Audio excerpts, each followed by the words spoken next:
KCTCS News. I'm Mary Jo Perino, and as you can see, I'm working from home. We're all having to adjust to a new way of life during this time, so we're flexible, we're trying new things, and we'll see how this goes. With all that's been going on with the COVID-19 news, you may not be aware of all the big things that were happening in Frankfort. Business has wrapped up, and the 2020 General Assembly concluded its business on April 15th.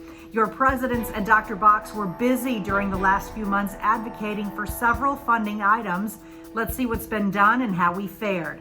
In January and February, the college presidents visited Frankfort for their annual Eat and Greet events. Teams of 4 presidents invited their legislators to have lunch in the Capitol Annex cafeteria for informal discussions about our legislative requests. This is the 3rd year for the Eat and Greets, and we had more legislators visit than ever before. In fact, 58 of 100 representatives and 17 of 38 senators attended at least one event. Some enjoyed the free lunch so much that they visited more than once. All higher ed institutions in Kentucky advocated for the Council on Post-Secondary Education funding requests this year.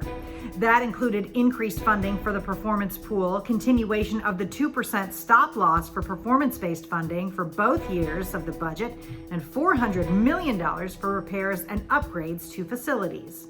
KCTCS also asked to increase the dual credit rate from 1/3 to 1/2 of our hourly tuition rate. So how did it all turn out? Well, this year, in addition to the usual obstacles like the pension shortfall, legislators and the governor were dealing with the uncertainty surrounding decreasing revenues because of COVID-19.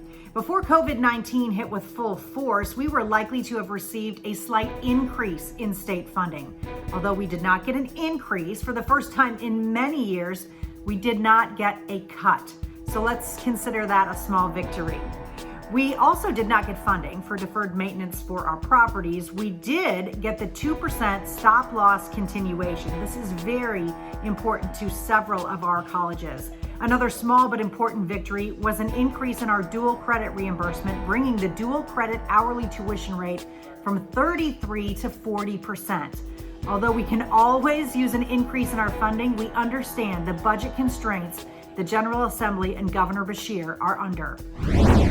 Because of those constraints, the budget that was passed was only for 1 year. Lawmakers will return to Frankfort next January, or if there is a special session that is called, to determine the budget for year 2 of the biennium. We certainly appreciate the bipartisan efforts and thank the legislators and governor for their hard work on this 1-year budget. In other Frankfort news, on February 19th, our own Dr. Box was recognized on the Kentucky Senate floor. Senator Damon Thayer read a resolution congratulating Dr. Box on all his accomplishments as KCTCS president. Then on March 4th, Representative Joe Gravis honored Dr. Box in the House. As you know, Dr. Box was set to retire on July 1st, but because of all the turmoil surrounding COVID-19, he has volunteered to stay with us through the end of September. So thank you, Dr. Box. And what would our newscast be without talking about how COVID-19 has affected all of our lives? Congrats on all you've done to make this semester a success. Faced with numerous challenges, you've mastered remote teaching and working in a very short time. You've provided support and comfort to students and each other. It's also been impressive to see that all 16 colleges have stepped up to donate PPE and make sure their food pantries are stocked. You've also gone green to show respect for those we've lost during this difficult time.